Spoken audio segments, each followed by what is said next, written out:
The concrete floor was cold against my cheek, and for a moment, I thought I was back in Da Nang, 1969, waking up on the field hospital floor after another 20-hour shift. But the smell was wrong. Motor oil and lawn fertilizer instead of antiseptic and blood. My eyes snapped open to complete darkness, and that's when I heard it. The electronic beep of the garage door lock engaging from the outside. "Area?" My voice came out as a croak. "Honey, the door's stuck." Silence. My hands were free, thank God for small mercies, but as I pushed myself up from the floor, a wave of dizziness hit me like a freight train. How long had I been unconscious? The last thing I remembered was drinking that chamomile tea Arya had insisted would help me sleep. "You look exhausted, Mom Sadie," she'd said with that TikTok perfect smile. "Atlas would want you to rest." Atlas, my son. Just 24 hours ago, I'd been making his favorite pot roast, the kitchen filled with the smell of rosemary and the sound of his laughter. Now he was somewhere over the Atlantic, heading to a classified location with his ranger unit, trusting me to take care of his wife, trusting her to take care of me. I fumbled in the darkness, my nurse's training kicking in despite the panic clawing at my chest. The garage was 20 by 20 feet. I knew because Atlas had measured it precisely when he'd helped me organize it last Christmas. No windows, one door to the outside, one to the house. Both locked tight. My phone. Where was my phone? As the Texas summer heat began to build even at 6 a.m., sweat already beading on my forehead, one thought crystallized with terrifying clarity. This was no accident. If you're watching this right now, I need you to understand something. What happened over the next 3 days nearly killed me. But it also revealed a truth that might save someone you love. So please hit that subscribe button and leave a comment below. Tell me, have you ever had that gut feeling about someone that you ignored? Because I did, and it almost cost me everything. Let me back up. My name is Sadie Thompson, and until 5 days ago, I thought I was living a blessed life. At 68, I'd survived a tour as an army nurse in Vietnam, raised a wonderful son, and buried a good husband who'd left me comfortable thanks to his software company sale. $850,000 comfortable, to be exact. Money I'd planned to leave to Atlas, and yes, to Arya, the daughter-in-law who was about to lock me in my own garage like an animal. You need to understand, Atlas isn't just my son. He's my hero. 6'2" of Special Forces muscle, with his father's kind eyes and my stubborn streak. When he told me he was deploying again, his 4th tour, I swallowed my fear like I always did. "I'm a ranger, Mom," he'd said. "This is what I do." But this time was different. This time, he was leaving behind Arya. They'd met at a dental office 3 years ago. She was the hygienist cleaning his teeth, blonde and bubbly with a laugh that could light up a room. 28 years old, from Phoenix originally, with a story about a difficult childhood that made Atlas want to protect her. They were married within 6 months, and I'd welcomed her with open arms. Why wouldn't I? She made my son happy. The transformation started slowly. First, it was the shopping, designer bags appearing like mushrooms after rain. Then came the TikTok account. "I'm building a brand, Mom Sadie," she'd explained, filming herself trying on outfits that cost more than my mortgage payment. Her followers ate it up. At Army Wife Arya, living her best life while her hero served overseas. What those 200,000 followers didn't see were the credit card statements Atlas had started hiding from me, or the way Arya's smile would flicker off like a light switch the moment her camera stopped rolling, or how she'd started asking about my finances with an intensity that made my old combat instincts prickle. "Atlas says you're really set for retirement," she'd mentioned last month, stirring her skinny latte with a pink acrylic nail. "That must be such a relief." "I'm grateful for what Jim left me," I'd replied carefully. $850,000 grateful? She'd laughed like it was a joke, but her eyes had stayed cold and calculating. "Sorry, Atlas mentioned it. I just think it's amazing. Family should share good fortune, don't you think?" That should have been my first real warning, but I was a fool, blinded by my son's happiness and my own desire to have a daughter to love. The deployment orders came suddenly, as they always do. Atlas had 72 hours to report to Fort Bragg, then off to somewhere he couldn't tell us. His last night home, we'd gathered in my kitchen, the same kitchen where I'd taught him to make cookies, where he'd told me about his first girlfriend, where he'd cried after his father's funeral. "Mom, I need to ask you something," he'd said, Arya clinging to his arm like she might disappear if she let go. Arya gets anxiety when she's alone. The house is so big, and with me gone, would you stay with her, just until I get back? How could I say no to those eyes? The same eyes that had looked up at me from a crib, that had sparkled with pride the day he earned his ranger tab, that now held such worry for the woman he loved. "Of course, sweetheart," I'd said, reaching across to squeeze Arya's perfectly manicured hand. "We'll take care of each other." Arya had smiled then, a smile that I now realize never quite reached her eyes. "You're the best, Mom Sadie. I don't know what I'd do without you." Now, trapped in the stifling darkness of my own garage, I was beginning to understand exactly what she intended to do with me. The morning Atlas left, I'd set my alarm for 3:30 a.m. to make him breakfast. But I found him already in the kitchen, standing in his ACUs, staring at a photo of the three of us from last Christmas. "Couldn't sleep either?" I asked softly. He pulled me into a hug that lasted longer than usual. "Take care of her, Mom. She's more fragile than she looks. And you take care of yourself," I whispered back, memorizing the feel of my son's arms around me, not knowing it would be the last time for God knows how long. Arya had come downstairs then, wearing silk pajamas that probably cost more than most people's rent, her face perfectly made up despite the hour. She'd clung to Atlas, sobbing dramatically, but when I'd caught her eye over his shoulder, I'd seen something that chilled me: calculation. The moment Atlas's truck had disappeared down the dark street, Arya's tears had shut off like a faucet. "Well," she'd said, stretching like a cat, "I'm going back to bed. You should get some rest too, Mom Sadie. Big day tomorrow."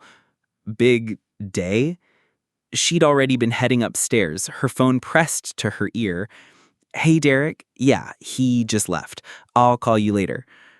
By evening, after a day of Arya barely acknowledging my existence except to criticize how I'd loaded the dishwasher, I was exhausted. When she'd appeared with a steaming mug of tea, I'd been touched.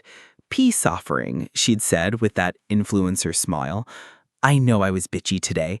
It's just, I miss him already, you know? This chamomile will help us both sleep." The tea had tasted strange, too sweet, with an almost metallic aftertaste. But I'd drunk it all, not wanting to seem ungrateful. Within minutes, the room had started spinning. "Arya?" I'd tried to stand, but my legs were like jelly. "Something's wrong, I think." "Shh," she'd cooed, guiding me toward the garage with surprisingly strong hands. "Everything's going exactly right. You just need to lie down. Doctor's orders." The last thing I remembered was her face looming over me as I collapsed onto the garage floor, her smile no longer pretending to be kind. "Should have just given me the money when I asked nicely. But don't worry, Mom Sadie. We have 3 whole days to change your mind." Then darkness. Until now. I struggled to my feet, my 68-year-old knees protesting every movement. The garage was already warming up, and I could see thin strips of sunlight beneath the door. My throat was parched, my head pounding from whatever she drugged me with. "Area?" Day 1. Realization. My voice echoed off the concrete walls, but no response came. I pounded on the door to the house until my fists ached, each blow weaker than the last. The electronic lock just beeped mockingly, its red light blinking like a demon's eye in the darkness. Then I heard it, the click of an intercom I didn't even know we had. Good morning, Mom Sadie. Aria's voice was sweet as poisoned honey. Sleep well? Aria, what is this? My voice cracked, throat already raw. Open this door right now. Oh, I will, just as soon as you sign some papers. There's a lovely power of attorney document with your name on it. All you have to do is give me access to that $850,000, and this whole misunderstanding goes away. My blood ran cold, then hot with rage. You planned this. You've been planning this since the day Atlas got his deployment orders? She laughed, that TikTok laugh I'd heard 1,000 times. Actually, I've been planning this since I found out about your little nest egg. Did you know your son talks in his sleep? Very informative. I slumped against the wall, my mind racing. The garage was already approaching 85 degrees, and it was only, 8 a.m.? I tried to inventory my surroundings in the dim light. 20 by 20 feet of concrete and misery. Metal shelving units lined one wall, mostly empty. A few boxes of Christmas decorations, the recycling bin in the corner. No water, no food, no way out.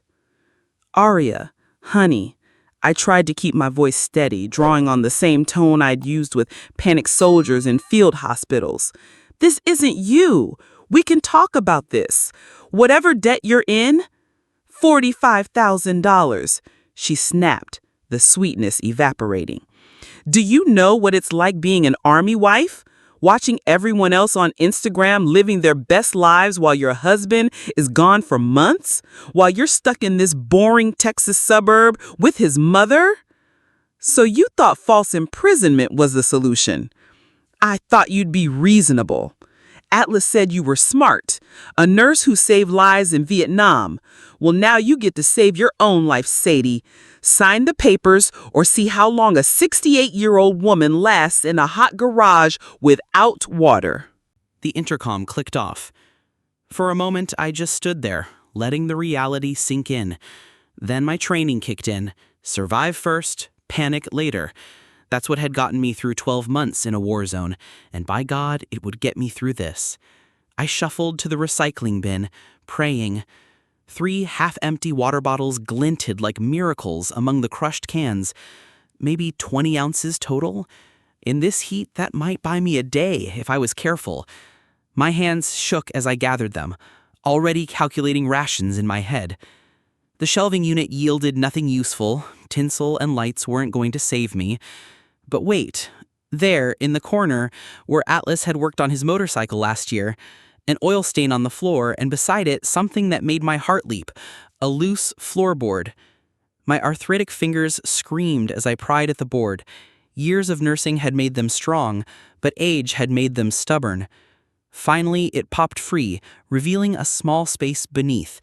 And inside, Atlas's old toolbox, the one from his first deployment, covered in unit stickers and dust. Inside, a hammer, screwdrivers, pliers, and I almost cried. An ancient cassette recorder he'd used to send me messages from Iraq. The batteries were long dead, but there were fresh ones in the Christmas decoration box, meant for the light-up reindeer. With trembling hands, I loaded the batteries and hit record. This is Sadie Thompson. It's day 1 of being held prisoner by my daughter-in-law, Aria Madison. If something happens to me, know that she drugged me and locked me in my garage to steal my inheritance. Atlas, baby, if you ever hear this. My voice broke. Somewhere above me, I could hear Aria's footsteps, the sound of her making coffee in my kitchen, probably filming a TikTok about her morning routine while I sat trapped beneath her feet. The temperature climbed steadily, 90 degrees, 95. Sweat poured down my face, and I allowed myself one careful sip of water. It was going to be a long day. Around what felt like noon, the intercom crackled again. Still stubborn, I see. I'm having the most amazing avocado toast. Did you know your credit card has a really high limit? I'm thinking of doing some online shopping, unless you'd like to reconsider. I survived Vietnam. I delivered babies while mortars fell around us. I held boys' hands while they died calling for their mothers. You think a hot garage scares me? Silence. Then, we'll see about that. Oh, and don't worry about anyone checking on you. I've been posting the sweetest videos about how you're feeling under the weather, resting in the guest room. Your friend Lorraine already sent a get well message. Isn't technology wonderful? The intercom went dead again. As the afternoon sun turned the garage into an oven, I found myself slipping into memories. Atlas at 5, arms outstretched. Catch me, Mama! Atlas at 18 in his dress uniform. I'm gonna make you proud. Atlas last week, worry in his eyes. Take care of each other. Oh, my sweet boy. If you only knew what you'd married. By evening, dehydration was setting in hard. My lips were cracked, my head pounding in rhythm with my heartbeat. I'd found a relatively cool spot against the far wall and made a nest with some old moving blankets. The cassette recorder lay beside me, documenting everything. Still day one, I croaked into it. She's evil, but she's smart. Disabled the Ring cameras, using my phone to text people. No one's coming to save me. But I'm not giving up. Not yet. Because giving up would mean Arya won, and I'd be damned if I'd let that little witch destroy my son's life along with mine. The Texas sun finally set, but the heat remained trapped in the concrete box. As I rationed another precious sip of water, I made a promise to myself and to Atlas. I would survive this, even if it killed me. Day 2. Desperation. I didn't sleep. How could I? Every time I closed my eyes, I saw Atlas's face, trusting, loving, completely unaware that he left his mother in the hands of a monster. The concrete floor had turned my body into a map of aches, each joint screaming its own symphony of pain. When the first rays of sunlight crept under the garage door, I knew I was in trouble. My tongue felt like sandpaper, and when I tried to stand, the world tilted violently. I caught myself against the wall, breathing hard. One day down. How many more could I survive? The intercom crackled to life at what must have been 7 a.m. "Morning, Mom Sadie," Arya chirped. "I'm making pancakes, your favorite, blueberry with real maple syrup. The smell is just divine." I could hear the sizzle of batter hitting the pan, and my empty stomach clenched painfully. When had I last eaten? The pot roast dinner with Atlas felt like a lifetime ago. All this could be yours. Fresh orange juice, coffee with that hazelnut creamer you love. Just say the magic words. I give Arya Madison full access to my accounts. "Go to hell," I croaked. "Language, Mom. What would Atlas think?" She paused, and I heard the distinct sound of her phone camera clicking. "Smile. I'm doing a TikTok about making breakfast for my sick mother-in-law. My followers are sending so many prayers for your speedy recovery." The intercom cut off, leaving me in silence except for my own labored breathing. By mid-morning, the temperature was already climbing past 95 degrees. I'd stripped down to my lightest clothes, but sweat still poured off me like rain. My careful water rationing had left me with maybe 10 ounces. At this rate, I wouldn't make it through another day. I forced myself to search the garage again, desperate for anything I'd missed. Behind a stack of old paint cans, my fingers found something that made me sob with relief. An old water bottle Atlas had forgotten after washing his car. It was nearly full, the water stale and warm, but it might as well have been champagne. That's when I heard a car in the driveway. My heart leapt. Help! I screamed, pounding on the garage door with strength I didn't know I had left. Help me! I'm trapped! But the intercom clicked on, and Arya's voice was sugar sweet. "Hi, Mrs. Chen. Thanks for dropping off the mail. Oh, Sadie, she's resting. Bad migraine. You know how sensitive she is to light and sound." "Mrs. Chen, our neighbor, so close yet completely unaware that I was dying 10 feet away from her. Please, I screamed until my voice broke. I'm in the garage. Help me. But I heard car doors closing, an engine starting. She was gone. That wasn't very smart. Arya's voice turned cold. Now we'll have to tell everyone you're getting worse, maybe even delirious. Poor thing. The heat really affects the elderly, doesn't it? By afternoon, I was hallucinating. The heat had turned the garage into a shimmering hell, and I kept seeing things that weren't there. Jim, my late husband, sitting in the corner, shaking his head sadly. I worked so hard for that money, Sadie. Don't let her take it. I won't, I promised the empty air. I won't let her win. Atlas appeared next, in his ranger's uniform, disappointment etched on his face. How could you let this happen, Mom? I asked you to take care of her. I tried, baby. I'm so sorry.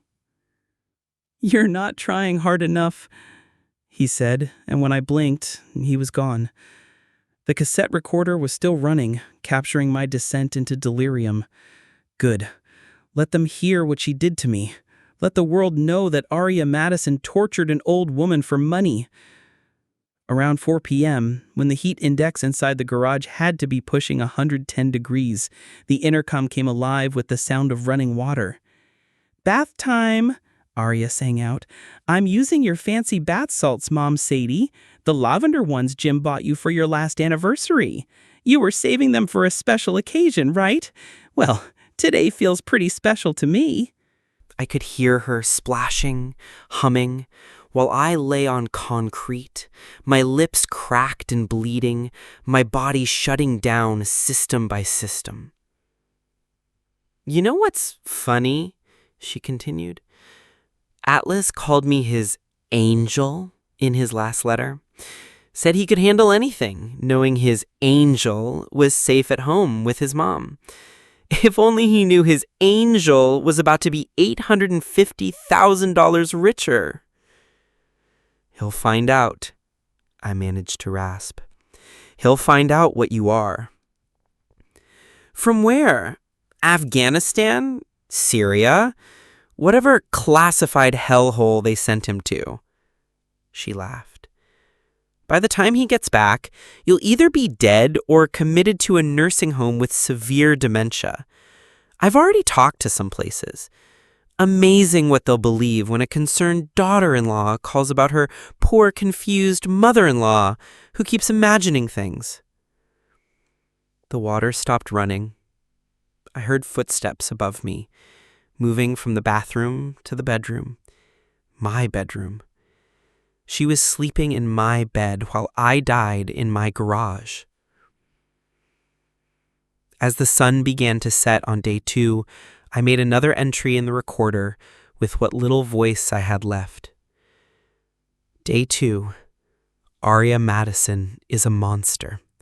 She's planned everything, every detail, but she made one mistake. She thinks I'm just a weak old woman. She doesn't know that I've survived worse than her. In Vietnam, I once went 4 days without food or clean water, treating wounded soldiers while the Viet Cong shelled our position. I survived that, and I'll survive this, for Atlas, for my boy. I took the tiniest sip of water, barely enough to wet my tongue. My heartbeat was irregular now, skipping and racing. Classic signs of severe dehydration. The nurse in me cataloged each symptom with clinical detachment: kidney stress, electrolyte imbalance, potential cardiac arrhythmia. The angel of death was circling, but I wasn't ready to meet him yet. As the darkness fell, bringing minimal relief from the heat, I heard Arya on the phone through the thin garage ceiling. Derek, baby, just one more day. 2 at most. The old bat is tougher than we thought, but she's breaking. I can hear it in her voice. Yeah, the papers are ready. The second she signs, we transfer everything and disappear. Cabo, just like we planned.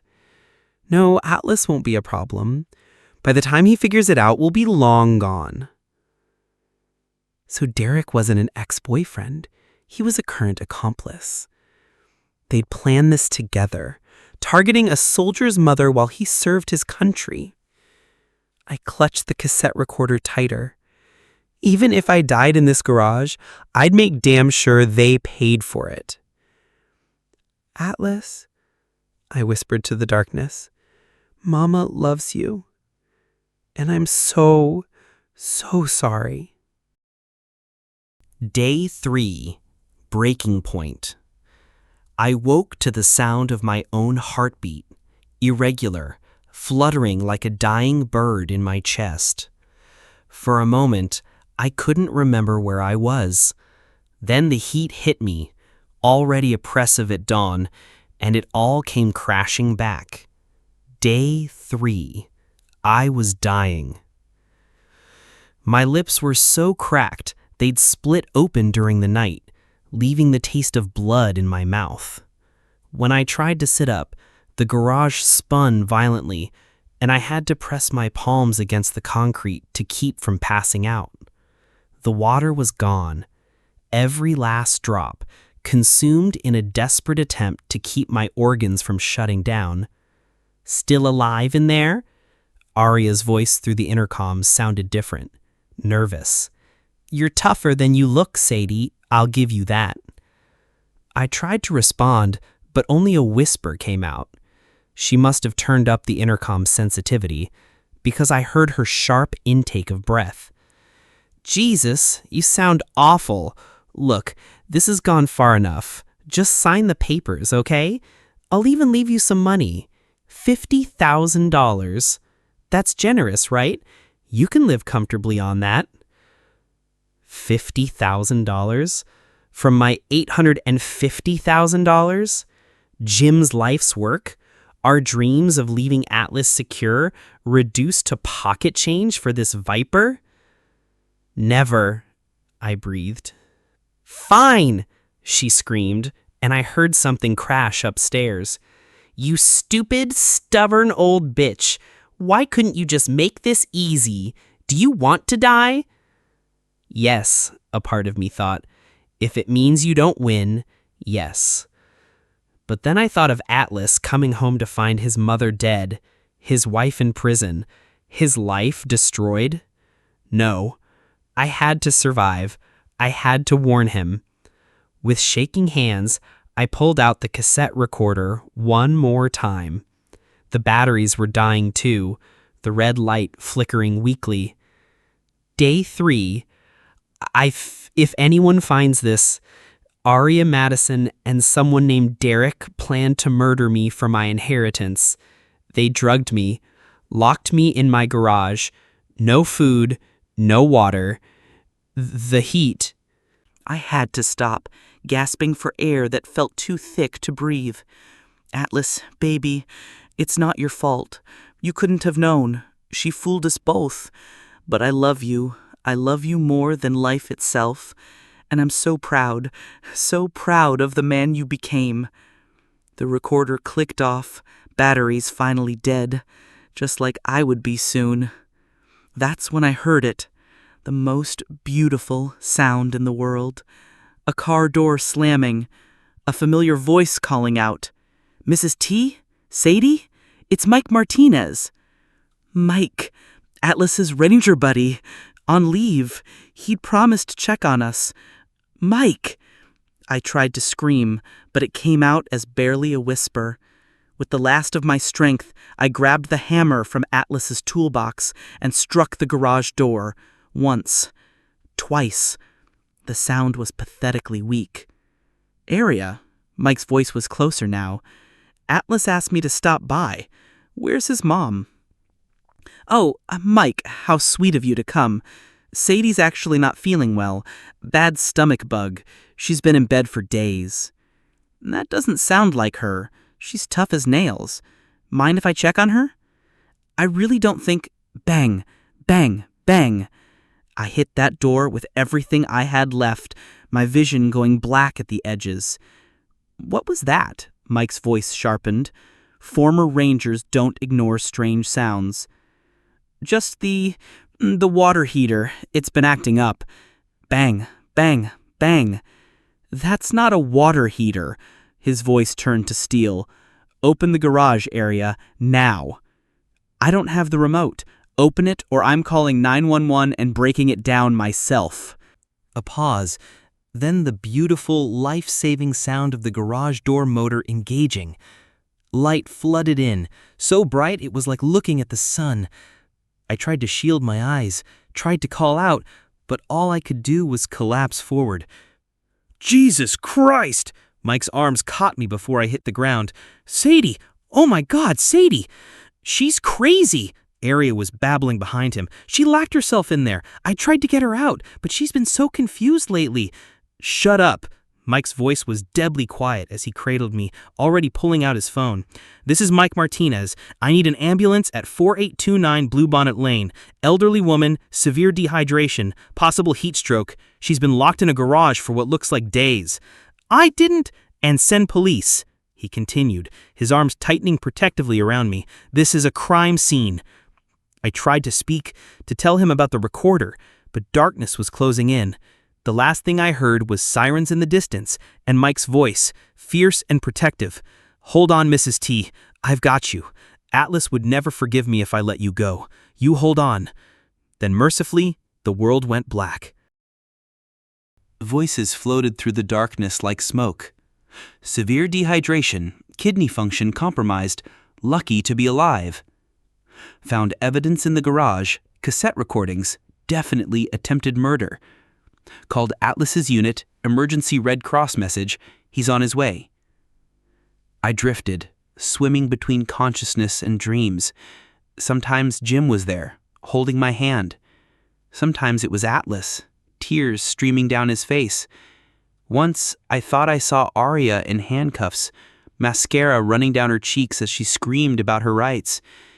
When I finally opened my eyes, really opened them, the first thing I saw was a bag of IV fluids hanging above me like a guardian angel.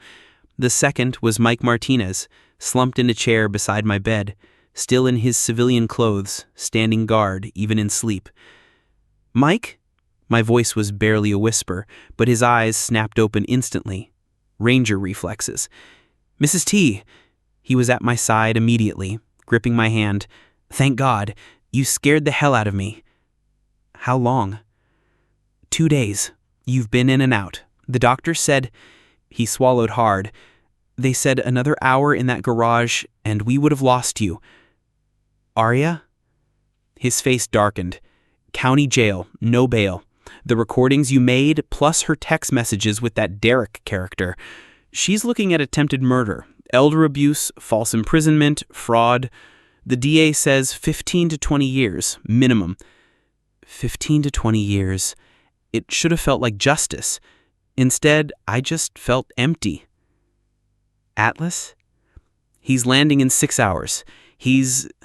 God, Sadie, I've never heard him like that. When I called him, we sat in silence for a moment, then I squeezed his hand weakly. You saved my life. You saved your own life, he corrected firmly. Making those recordings, surviving 3 days in that hell. Ma'am, I've seen Rangers who couldn't have done what you did.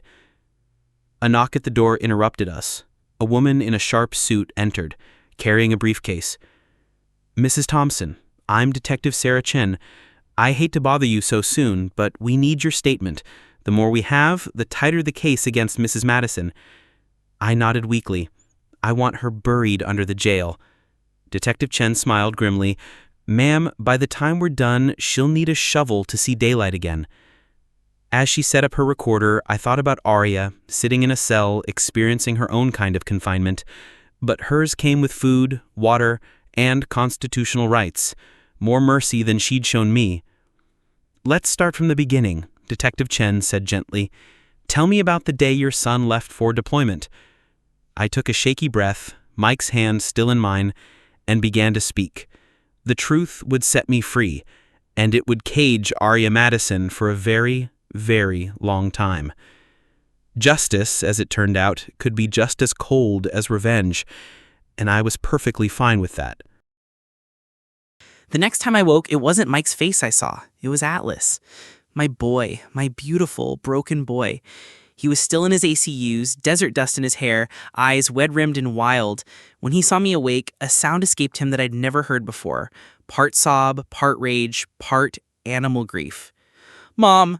He collapsed beside my bed, his massive frame shaking. "Mom, I'm so sorry. I'm so fucking sorry." "Language," I whispered automatically. And he laughed, crying into my hospital blanket. "Only you would survive attempted murder and still correct my language." He lifted his head, and the anguish in his eyes broke my heart. How did I not see it? How did I bring that monster into our lives? "She fooled us both, baby." "No." His voice turned hard. "She fooled me. You tried to tell me. Remember last Christmas? You asked if I was sure about her spending, about her Instagram obsession, and I defended her. I chose her over you." "You chose love," I corrected gently. "That's what good men do." "Good men don't almost get their mothers killed." He was on his feet now, pacing like a caged tiger. "Do you know what she posted while you were dying? Do you know what that bitch was doing?" Mike, who'd been standing guard by the door, placed a warning hand on Alice's shoulder. "Easy, brother." "She posted a TikTok, a fucking TikTok about self-care during difficult times while my mother was dying in our garage. She used your bathrobe, sat in your kitchen making smoothies with your blender, telling her followers about staying positive when family members are going through changes." I'd seen Atlas angry before at injustice, at terrorists, at anyone who hurt innocents, but I'd never seen him like this, volcanic, barely controlled. "Show me," I said quietly. "Mom, no. Show me." With shaking hands, he pulled out his phone. The video was exactly what I'd expected. Arya in my silk robe, the one Jim had given me for our last anniversary, her face perfectly made up, not a hint of the monster beneath. "Hey, beautiful souls," she chirped to the camera. "I know some of you have been asking about my mother-in-law. She's still under the weather, but we're staying positive. Remember, when family gets difficult, self-care isn't selfish." She went on to blend some organic smoothie, talking about toxins and cleansing, while I'd been dying beneath her feet. The comments were full of prayers and heart emojis. One stood out. "You're such an angel for taking care of her." "Turn it off," I whispered. Atlas threw the phone across the room. It shattered against the wall. "I'll kill her," he said quietly. "I'll wait until she gets out, and I'll—" "No." I grabbed his hand with what little strength I had. "No, baby. That's what she wants, to destroy you too. We're not giving her that power." Detective Chen arrived an hour later with revelations that made everything worse. "Aria Madison isn't even her real name," she began, spreading files across my hospital tray. "It's Ashley Brennan. She's done this before." The room went deadly quiet. 3 years ago in Phoenix, an elderly woman named Dorothy Clements.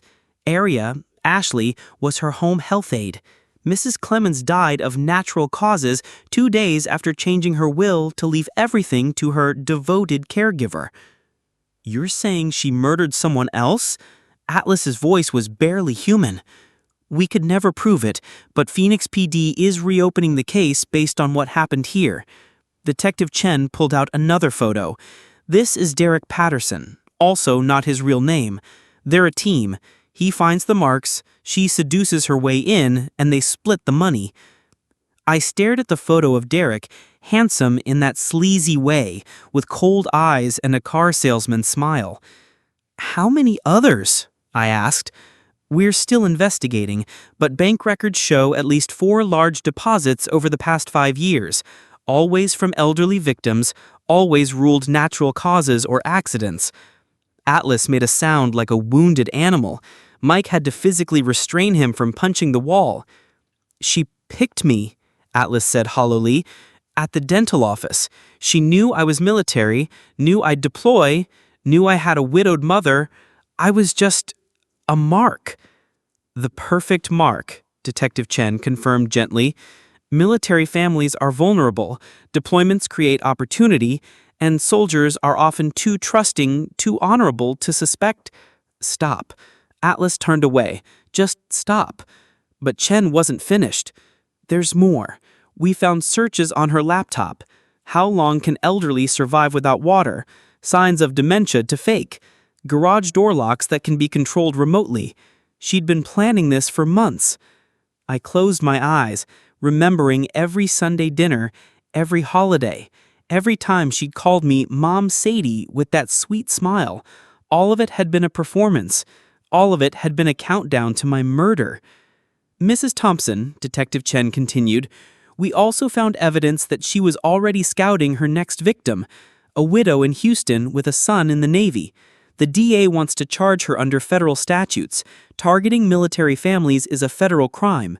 With your testimony, we can make sure she never does this again. You'll have it, I said firmly. Every word, every detail. The next weeks blurred together. Recovery was slow. My kidneys had taken a beating, and at my age, bouncing back wasn't easy. But I had reasons to fight. Atlas had extended his leave, sleeping in the chair beside my bed like he had when he was little and scared of thunderstorms. The media got hold of the story. TikTok influencer attempts to murder Army Ranger's mother. Suddenly, my face was everywhere. Reporters camped outside the hospital. Dr. Phil wanted an exclusive. Netflix called about documentary rights. Vultures, Atlas growled, pulling my curtains closed against the news vans. But then the letters started coming. Hundreds of them. From elderly parents whose children were deployed. From soldiers worried about their families. From other victims of elder abuse who'd never been believed. Mrs. Thompson, your story gave me the courage to report my own daughter. My son is in Afghanistan. After reading about you, I installed security cameras. Nobody believed me when I said my caregiver was stealing. Thank you for being brave. One letter stood out. It was from Specialist Emma Rodriguez, stationed at Fort Hood. Ma'am, I don't know you, but you remind me of my abuela. She's alone while I serve, and your story terrified me. But it also inspired me. I've started a program on base to connect soldiers' families with security resources. We're calling it Operation Homefront Guardian. Would you consider being our spokesperson? I looked at Atlas, who was reading over my shoulder. Do it, he said quietly. Make something good come from this nightmare. Aria's trial was set for 6 months out. The prosecution wanted me strong enough to testify in person. They said my survival story would be the nail in her coffin. She tried everything. Her lawyer filed motions claiming elder abuse in reverse, that I'd been the aggressor. They painted her as a young woman manipulated by the older Derek, trapped in a loveless marriage, desperate for escape. Bullshit, Atlas spat when he heard. Complete bullshit. But the evidence was overwhelming. My cassette recordings, her text messages with Derek planning everything, the TikTok she'd posted while I was dying, timestamped and geolocated, the garage door log showing when it was locked and unlocked, her Google searches, the previous victim in Phoenix. Derek flipped immediately, agreeing to testify against her for a reduced sentence. According to him, Aria had been the mastermind all along. She'd found him on a sugar daddy website and recruited him for her schemes. The elderly woman in Phoenix? Aria had smothered her with a pillow while Derek established an alibi. Monster, Atlas whispered when we heard. I married a monster. The divorce papers were filed from my hospital room. Texas law allowed for immediate dissolution in cases of attempted murder. Aria fought it from jail, claiming she deserved half of Atlas's military benefits. The judge literally laughed her out of court. But the best moment came when her TikTok empire collapsed. Her followers, those 200,000 people who'd worshipped Army wife Aria, turned on her overnight. The comments on her last video, that smoothie tutorial filmed while I was dying, became a digital mob. Murderer! You're going to hell! I hope you rot in prison. Justice for Sadie. Her account was banned, her sponsorships revoked, her carefully curated image destroyed in hours. For someone who lived for online attention, it was its own kind of death. I was released from the hospital after 3 weeks, weak but determined. Atlas had cleaned out every trace of Aria from the house. Her clothes donated, her makeup thrown away, the garage professionally cleaned and painted. But I still couldn't go in there. Maybe I never would. Instead, I focused on the future. The never-silent foundation was born in my living room, with Atlas, Mike, and 3 other military families who'd experienced elder abuse. Our mission was simple: protect military families from predators who saw deployment as opportunity. We started small: security assessments for elderly parents, background check resources, warning signs to watch for, a buddy system connecting families during deployments. But word spread fast in the military community. Within 2 months, we had chapters at 6 bases. I spoke at town halls, sharing my story even when my voice shook. Atlas stood beside me every time, my protector, my reason for surviving. Sometimes I'd see tears in the eyes of young soldiers thinking of their own mother alone at home. Check on them, I'd always end with. Call them, visit them, and listen to your gut. If something feels wrong, it probably is. The work helped. Every family protected felt like a victory over Arya. Every predator exposed felt like justice. I couldn't get back those 3 days in the garage, but I could make sure no other mother experienced them. The day of Arya's trial arrived like a thunderstorm, inevitable and electric. 6 months of preparation, therapy, and sleepless nights had led to this moment. I stood outside the courthouse in Austin, my hand gripping Atlas's arm, wearing the navy blue suit I'd bought specifically for this day. Strong, dignified, unbreakable. "You don't have to do this," Atlas said for the 100th time. "The recordings, the evidence, it's enough." "No," I said firmly. "She needs to see my face. The jury needs to hear my voice. Every mother watching needs to know we don't stay silent." The courthouse was packed. Media from around the world, military families who'd driven hours to support us, and in the back, a small group holding signs: "Justice for Sadie" and "Protect our elders." Then I saw her. Arya, Ashley, whatever her real name was, sat at the defense table in an orange jumpsuit, her roots showing dark beneath the blonde. No designer clothes, no perfect makeup. Without her filters and ring lights, she looked ordinary, small, pathetic. Our eyes met across the courtroom. For just a moment, I saw a flicker of the old Arya, that calculating coldness. Then her lawyer whispered something, and she dropped her gaze, trying to look remorseful. "State your name for the record." "Sadie Marie Thompson." For the next 3 hours, I told my story. Every detail, every moment of terror. The heat that felt like being buried alive, the hallucinations of my dead husband, the sound of Arya laughing while she posted TikToks above my head. I watched the jury's faces transform from sympathy to horror to rage. One woman, about my age, was crying openly. A young man in military dress uniform had to look away when I described recording what I thought would be my last message to Atlas. "Mrs. Thompson," the prosecutor asked gently, "can you identify the person who locked you in that garage?"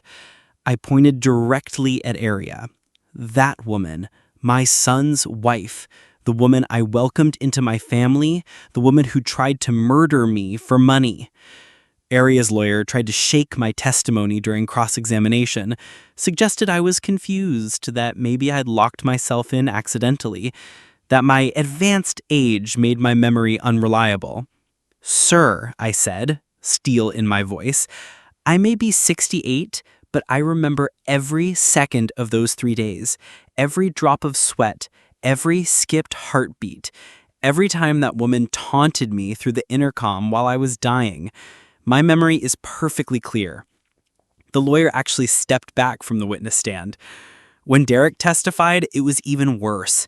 He detailed their whole operation with the casualness of someone describing a grocery list.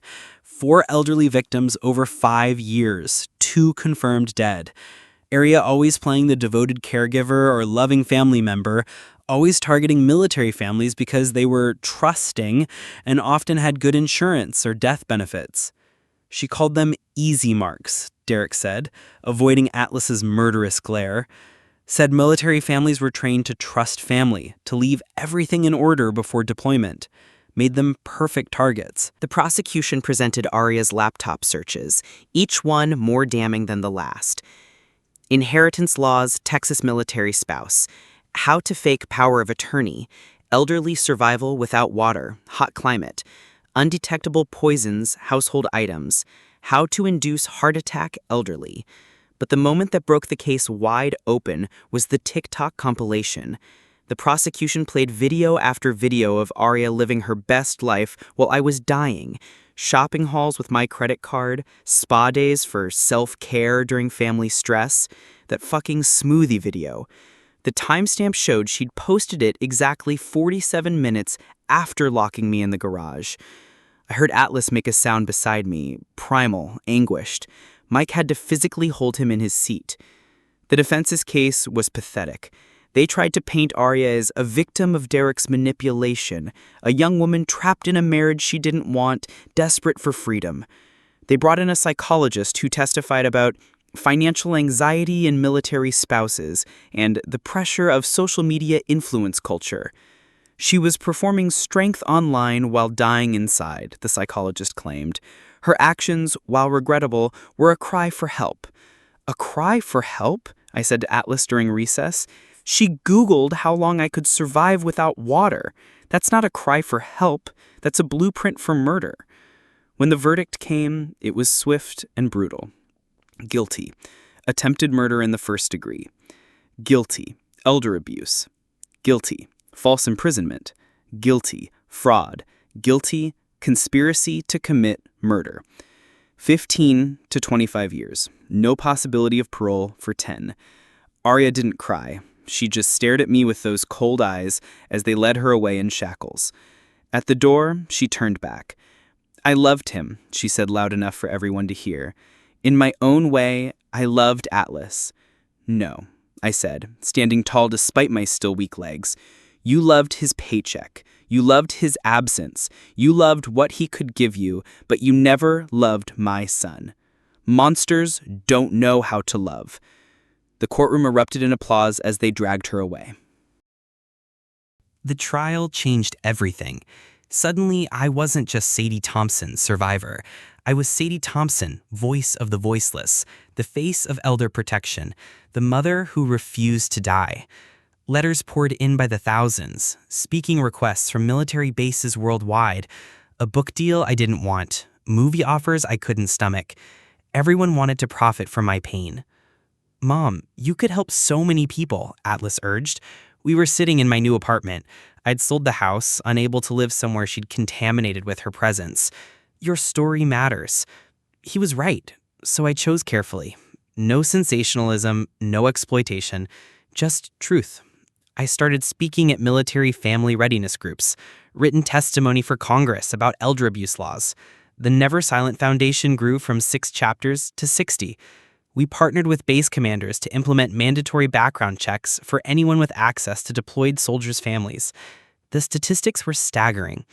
Elder abuse in military families was 40% higher during deployments. Financial exploitation, even worse. Arya wasn't unique. She was part of an epidemic. We train our soldiers for every threat overseas, I told a congressional committee, but we leave their families defenseless at home. The Sadie Thompson Act passed 8 months after the trial.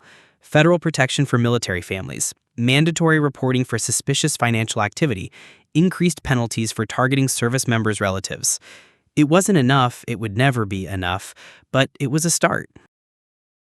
1 year later, I stood in front of 500 military spouses at Fort Hood, my notes forgotten in my pocket.